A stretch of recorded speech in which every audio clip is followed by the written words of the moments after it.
Ya, ya. ¿Cómo se, el plan de atención y supervisión? Comenzamos. Ya. Buen día.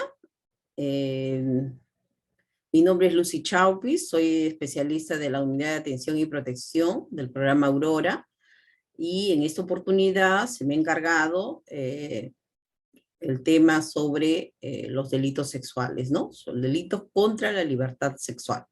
Bueno, aquí hay que hacer una tingencia, ¿no es cierto? Vamos a hacer algunas consideraciones generales. eh, Unas consideraciones generales respecto de los delitos de tipo sexual, por cuanto, por cuanto ese tipo de delitos no solamente infringe la libertad sexual, sino también va en contra de la indignidad sexual o intangibilidad sexual también, ¿no? He querido hacer la presentación justamente reforzando esta situación y dando un marco general respecto de este tipo de delitos. Por ejemplo, aquí hay unas consideraciones generales, ¿no? Definiciones que maneja la OMS, ¿no es cierto? La Organización Panamericana de la Salud, ¿no? Que han servido para que nosotros podamos actualizar nuestra legislación, ¿no? Y eso lo vamos a ver más adelante, pero básicamente lo que describen acá, la descripción que hacen sobre la materia es que han ampliado los medios comisivos. Antes, por ejemplo, era que solamente consideraban la violación contra la libertad sexual o la violación, que es el tipo base, cuando la persona era amenazada, ¿no? Y se evidenciaba, o sea, realmente era denigrante, ¿no? Para al menos lo que hemos litigado y defendido estas causas, era terrible, ¿no? Antes del 2018, acreditar la amenaza, acreditar que había habido fuerza contra la persona que la habría incapacitado para poder defenderse. Entonces, era pues una lucha de David y Goliat, ¿no? Hemos tenido casos terribles, ¿no? Que hemos tenido que llevarlos hasta la Corte Suprema, donde finalmente nos han dado la razón, pero ha costado, ¿no? Entonces, vamos a ver que, por ejemplo, estas definiciones se adecúan más, ¿no? Por ejemplo, acá se adecúan más al sistema actual peruano. Eh, no sé por qué no hablan del cursor. Bueno, la Corte Interamericana de Derechos Humanos dice que ha descrito la violencia sexual como las acciones sexuales cometidas en contra de una persona sin su consentimiento, ¿no? O sea, el sin su consentimiento había que probarlo, ¿no? Que además de comprender la invasión de su cuerpo humana, puede incluir actos que no involucren penetración, ¿no?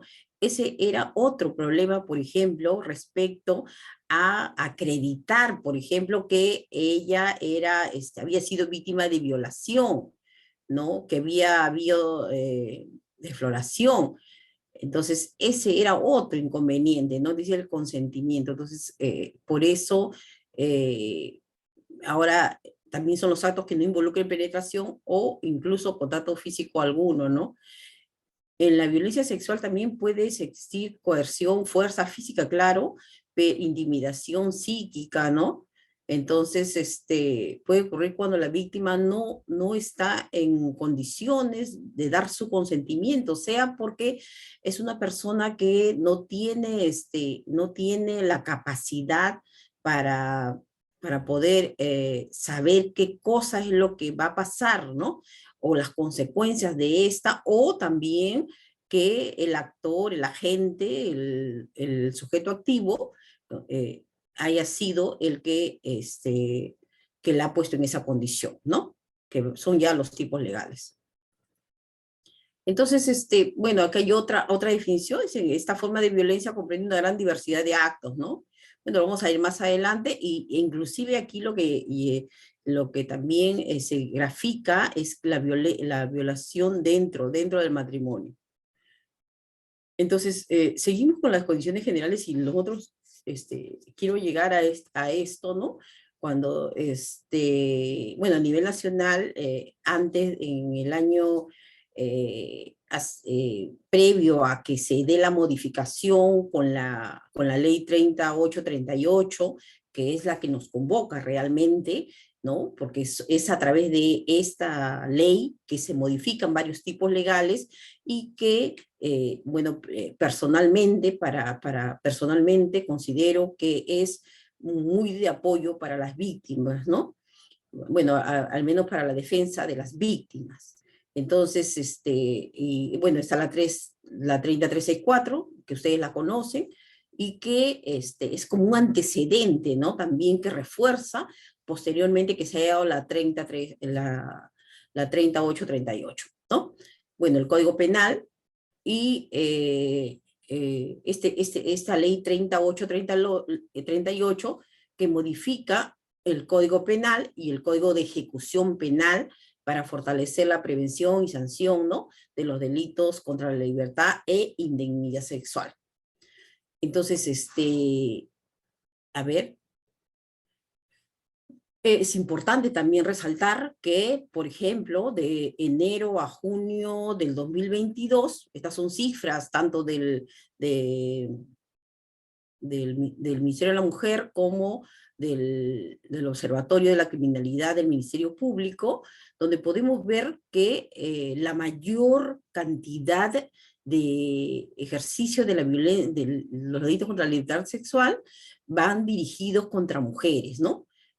Dirigidos contra mujeres, ¿no? Y el rango de edad también es de niños, niñas y adolescentes. O sea, miren la cantidad, ¿no?, referida a lo que les decía. No sé por qué este cursor me obedece. Bueno, ahí están las mujeres y, y el rango de edad es de, del 83%, ¿no?, con respecto al que maneja al Ministerio Público. Dice el 83% de los casos son en contra de las niñas, niños y adolescentes, ¿no? Y el 94% de los casos de violencia, de violación sexual, están dirigidos contra las mujeres. Entonces, esto no es gratuito, ¿no? Sino que esto está relacionado a la discriminación, ¿no? A la discriminación, la desigualdad, ¿no? El acceso a los derechos y oportunidades y las relaciones desiguales que ustedes también conocen de poder, y en el caso de las personas con discapacidad, ¿no? Que tienen discapacidad o las minorías, ¿no?, que tienen mayor grado de vulnerabilidad, ¿no?, la interseccionalidad. Entonces, bueno, esto tenemos que decirlo, porque si no nosotros podemos señalar y ser fríos en esta descripción de los tipos legales de los delitos sexuales, como cualquier abogado. Nosotros nos forman a los abogados como desarrollar el delito tipo. Si el delito tipo no encaja, ya simplemente, ya pues no es imposible, porque no encaja determinado delito, determinada acción, determinado hecho. Entonces, lamentablemente, no va a ser penalizado, ¿no? Entonces, pero nosotros tenemos que ver la coyuntura, los enfoques. Me acuerdo cuando antes del año 2018 era terrible, como les decía anteriormente, litigar, ¿no? Yo tenía el caso de una chica, de una niña de 17 años, ¿no?, que su padre su padrastro la había violado, pero no encajaba porque decía que ¿dónde está la amenaza? ¿Dónde está la amenaza? ¿No? Tenía que probarse esa amenaza. Y si bien es cierto, la niña, ella, no quería hablar por el temor a lo que pasaría a ella, a sus hermanos, ¿no? Porque este señor tenía hijos también con la mamá, y entonces pensaba qué iba a pasar con él y no quería acosarlo, ¿no? Pero, por ejemplo, había en el contexto que desarrollar las relaciones desiguales, ¿no? El poder que ejercía este señor, porque él la conoció desde que ella tenía prácticamente desde nacida. Si bien no era su padre, él la había criado. Entonces, ahí había una cuestión desigual, pero eso no se visoraba, no decía por qué no se quejó, por qué no reclamó, ella no ha mostrado, o él no le amenazó. Le dicen, ¿te ha amenazado? No, no me amenazó. Pero nosotros tenemos que ver de manera contextual el caso para poder defenderlo, ¿no? Pero era la manera como antes nosotros podíamos litigar con estas deficiencias de la ley. Por eso nosotros veíamos más allá, y entonces ahora con esta ley sí los medios comisivos pueden ser otros, ¿no? Otros que sí establece esta situación, por ejemplo, del ejercicio del poder, ¿no? El abuso y lo que tenemos más adelante. Bueno, vamos a pasarlo más adelante. Entonces, yo también quería señalarles que, por ejemplo, estas son cifras del Ministerio Público, ¿no es cierto?, donde son los delitos subgenéricos, ¿no? Son, en general, para que veamos nada más, para contextualizarnos, seguimos contextualizando, ¿no? Los delitos contra la libertad, miren cómo de los delitos contra la libertad, la violación de la libertad sexual es la mayor, 11.074, 11.074. De 18.491 ¿no? Se tiene sobre violación de la libertad sexual la mayor cantidad, ¿no? Entonces, es más o menos y también no hay que dejar de lado, ¿no es cierto? Ustedes que trabajan con Línea 100, estos delitos informáticos contra la intimidad y libertad sexual también, ¿no? Entonces vamos a pasar ya de lleno al delito, a los delitos que nos convocan, y para eso vamos a desarrollar el delito de violación sexual, ¿no? Entonces, el delito de violación sexual que justamente ya está modificado, donde, donde, eh, donde se señala, por ejemplo, que dice ahí el que con violencia física o psicológica, grave amenaza, eh, o aprovechándose de un entorno de coacción o de cualquier otro entorno que impida a la persona dar su libre consentimiento, obliga a ésta a tener acceso carnal por la vía vaginal, anal o bucal, o realiza cualquier otro acto análogo con la introducción de un objeto o parte del cuerpo por alguna de las dos primeras vías. Será reprimido con pena privativa de libertad, no menor de 14 ni mayor de 20 años. Por ejemplo, miren, y justamente es lo que les señalaba, esto que está sombreando, que no me permite que no me permite el cursor, pero felizmente lo he sombreado, o aprovechándose de un entorno de coacción o de cualquier otro entorno que impida a la persona dar su libre consentimiento. Entonces, eso es lo que se ha añadido, ¿no? Eso ayuda a las víctimas. Es una ley que justamente reclamada por nosotros, ¿no? Las personas que hemos estado litigando, porque era importante que se considerara, estos medios comisivos, ¿no? El ejercicio del poder, ¿no? Entonces, es una norma pensada desde las víctimas, ¿no? Porque también revisa los tiempos de denuncia, esto es que los delitos son imprescriptibles, ¿no? Esto se dio a raíz de los sodalicios, ¿no? Que un delito prescribía, los delitos sexuales que no han podido ser eh, perseguidos porque ya por el hecho del tiempo han dejado de tener eficacia, ¿no? Ya no podían ser denunciados por la cuestión de la prescripción. Entonces, bueno, el consentimiento que ha sido más desarrollado, y aquí, por ejemplo, y el daño, por ejemplo, en los casos de la indignidad sexual, ¿no? El daño, el proyecto de vida de la persona que es víctima, los niños, niñas, ¿no? Menores de 14 años, o aquellas personas que adolezcan de alguna discapacidad y que no puedan expresar, ¿no? De libre voluntad el consentimiento. Es lo que le decía, ¿no? Bueno, vamos a pasar, a ver, acá. Pero también es importante señalar que ¿por qué es libertad sexual? ¿Por qué indemnidad sexual? O sea, no todos los delitos son contra la libertad sexual, ¿no? Sino que eso está comprendido solamente, bueno, según nuestra legislación, a personas mayores de 14 años, ¿no? Mayores de 14 años, quienes tienen la libertad de señalar si están de acuerdo o no de tener el acto sexual. Entonces, pero para los menores de 14 años, eso no está permitido, ¿no? Entonces vamos a decir qué cosa es la libertad sexual, qué cosa es la libertad sexual, y qué es la facultad, ¿no? De la persona de autodeterminarse en el ámbito de su sexualidad.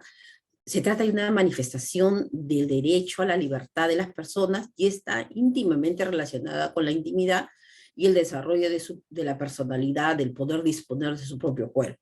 Lo que antes le decía, ¿no? Justamente la autodeterminarse, ¿no? Decidir. Por ejemplo, hace ratito pasé de los delitos contra la libertad en general, ¿no? Y donde aparecía que los delitos de la libertad sexual tienen la mayoría de casos dentro de la fiscalía.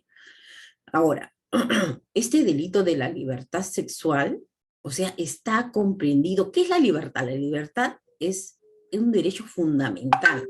Y este es el derecho que está siendo dañado, ¿no es cierto? Pero también, ¿qué pasa cuando tienes menos de 14 años y das tu consentimiento, ¿no?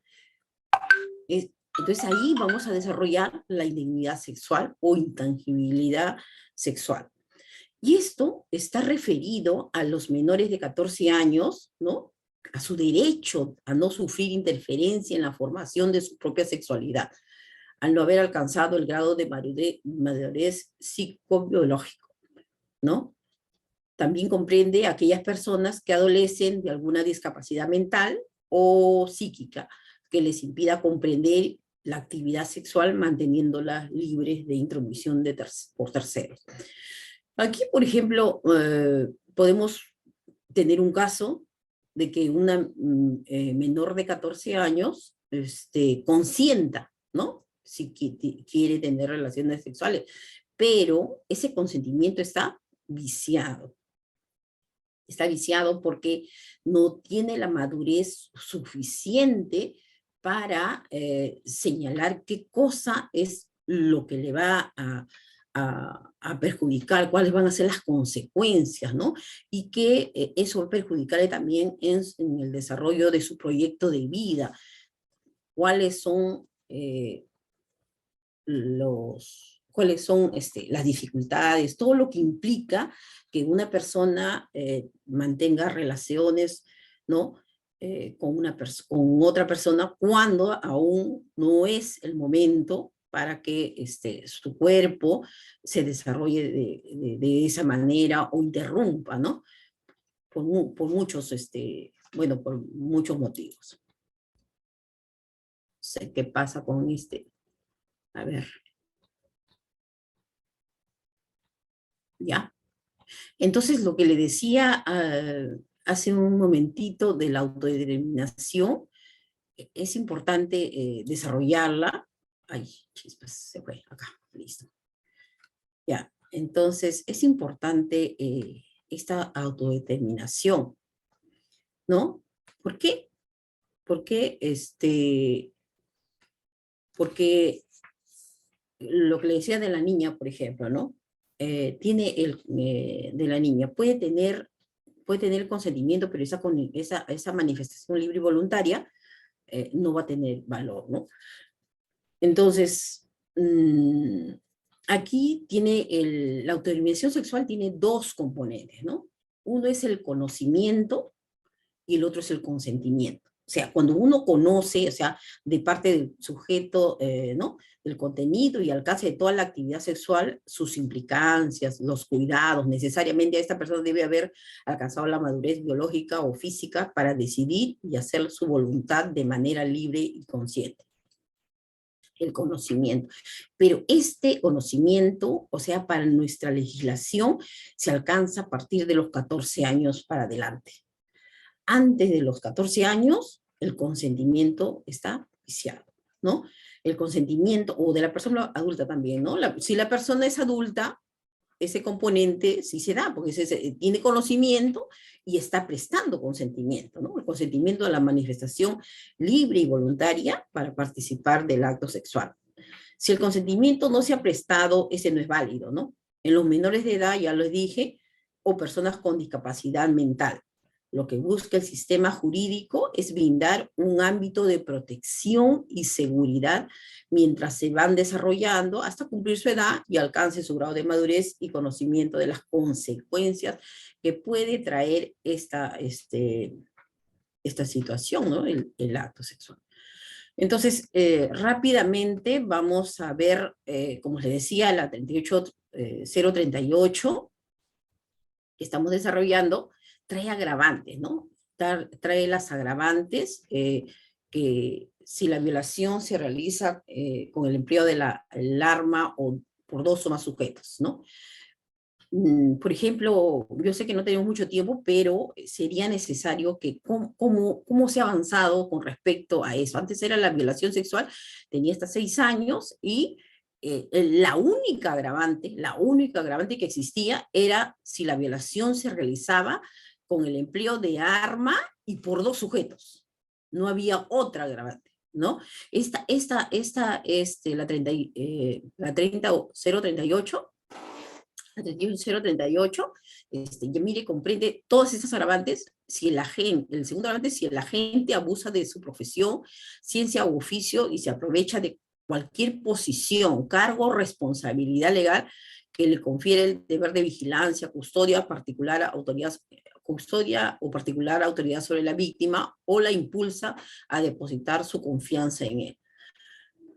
Si la gente aprovecha su calidad de ascendiente, ¿no? Por ejemplo, esto es el que más trabajamos sobre todo, y sobre todo considerando que son los delitos sexuales los que ocurren en su mayoría, 95%, dentro del hogar, ¿no? Dentro del hogar o de una persona conocida.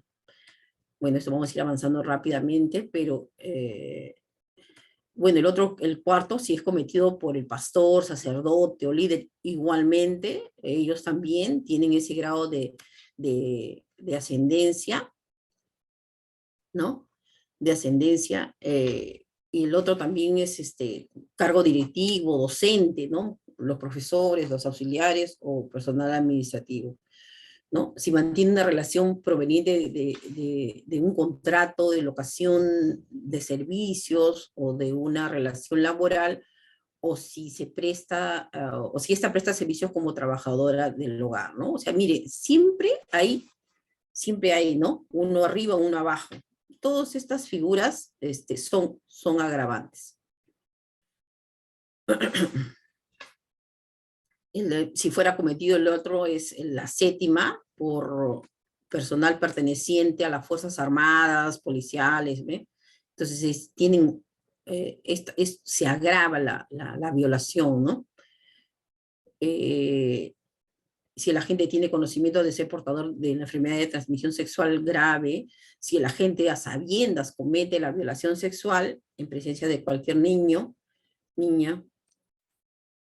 Me acuerdo que bueno, teníamos un caso de una niña que era violentada sexualmente por un tío y lo hacía frente a otros niños, ¿no? Nosotros no, esto no estaba, por ejemplo, configurado como delito, y bueno, seguimos el caso por la niña, y sin embargo, los otros niños que habían presenciado no, no fueron, no cabía dentro del tipo legal. Entonces, todas estas agravantes es como que describen situaciones que han pasado dentro de los procesos y han sido recogidos, ¿no? Si la víctima se encuentra en estado de gestación, si el 10, el 11, si la víctima tiene entre 14 y menos de 18 años de edad, ¿no es cierto? No es que no haya violación, porque muchas personas tienen el error también de decir, bueno, ya tiene 14 años, puede tener relaciones, pero cualquier persona la violación se puede realizar contra cualquier persona. El sujeto pasivo que llamamos, la víctima, puede ser cualquier persona. No, cualquier persona a cualquier edad, ¿no? A cualquier edad. Y el sujeto activo, ¿no es cierto? El agente también es cualquier persona. Si la víctima tiene entre 14 y menos de 18 años de edad, es adulto mayor o sufre de discapacidad, lo que le decía justamente, ¿no? La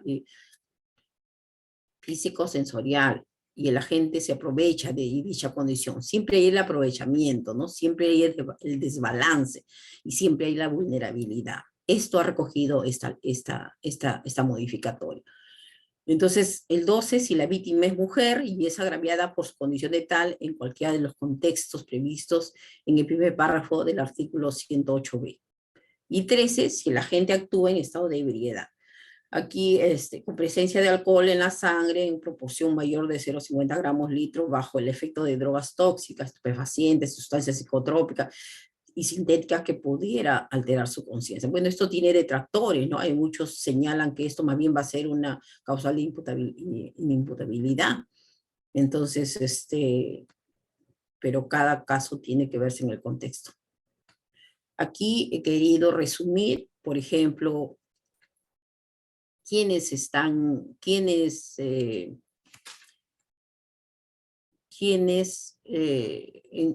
qué momento, no se mueve eso, ¿no? En qué momento, por ejemplo, en los casos de violación sexual están en el 170, aquí el bien jurídico protegido es la libertad sexual. En la 171, violación de persona en estado de inconsciencia o en la imposibilidad de resistir, es la libertad, libertad sexual también, porque la violación de persona de incapacidad de dar su libre consentimiento, indignidad sexual o intangibilidad sexual. Mire, pareciera que fuera lo mismo, ¿no? Aquí el estado de inconsciencia en el agente lo va a poner en estado de inconsciencia a la persona para lograr su objetivo, ¿no? Entonces, en el otro, ya la persona tiene la incapacidad, como le dije anteriormente, una discapacidad, persona tiene una discapacidad de tipo mental, ¿no? Que no les permite dar su consentimiento libre. Entonces, lo que el sistema jurídico protege es la indemnidad sexual, bueno, contra el niño, y la intangibilidad sexual. No su consentimiento, no hay consentimiento, no hay consentimiento. La violación de menor de edad, 173.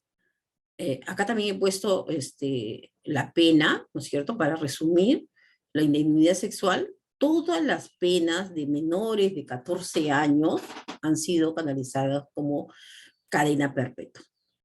Todas. La violación de persona bajo autoridad de vigilancia, eso estamos hablando aquí, pues cuando están recluidas, ¿no? O recluidos. Entonces, este es el 174, violación sexual mediante engaño, lo que antes se llamaba la seducción, ¿no? Pero para aquí hay ciertos,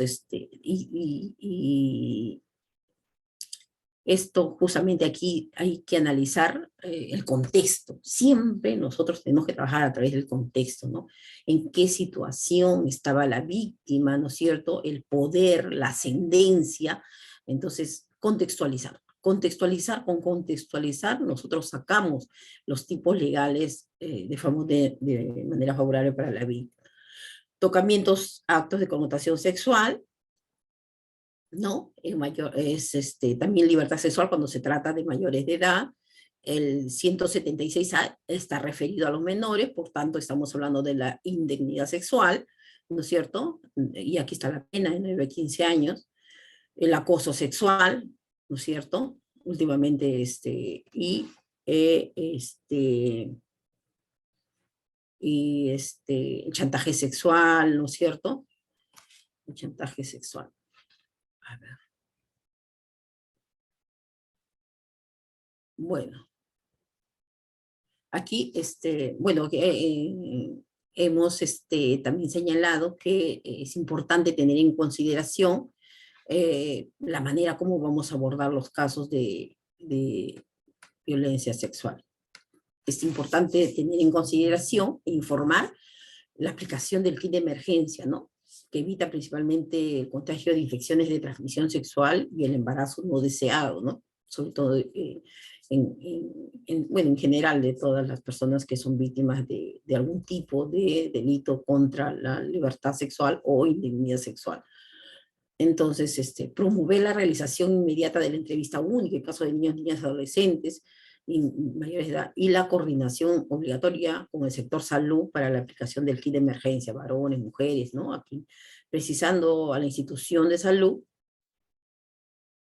en caso del anticonceptivo oral de emergencia, que no se requiere la autorización del representante legal si la víctima es adolescente. Hay muchas personas y hay muchos casos, inclusive, que han llegado hasta la Corte Interamericana porque se han negado a otorgar el anticonceptivo oral de emergencia, señalando de que no estaba un representante legal de la niña, no estaba un representante legal y por tanto no podían autorizar a que se le brinde el anticonceptivo oral de emergencia. Yo creo que eso ya se está erradicando, ¿no? Pero siempre hay gente, hay detractores, ¿no? Que consideran y personalizan esto, y a veces son personal de salud que lamentablemente debería estar más capacitado como para atender este tipo de casos y brindar el anticonceptivo oral de emergencia en casos de violación para evitar justamente todos los embarazos. La aplicación del kit de emergencia evita principalmente el contagio de infecciones, en lo que decía anteriormente se ha copiado. Bueno, resguardar el derecho a la permanencia en el sistema educativo es importante. Por ejemplo, las consecuencias de una persona que consiente menor de 14 años, entonces no hemos visto también, esa es otra situación que se presentaba, ¿no?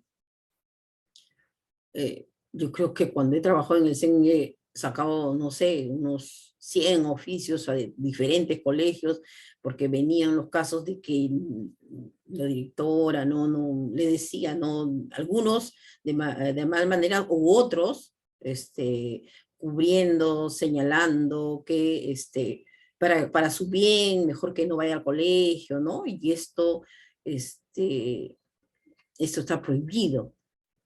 Eso está prohibido. Entonces,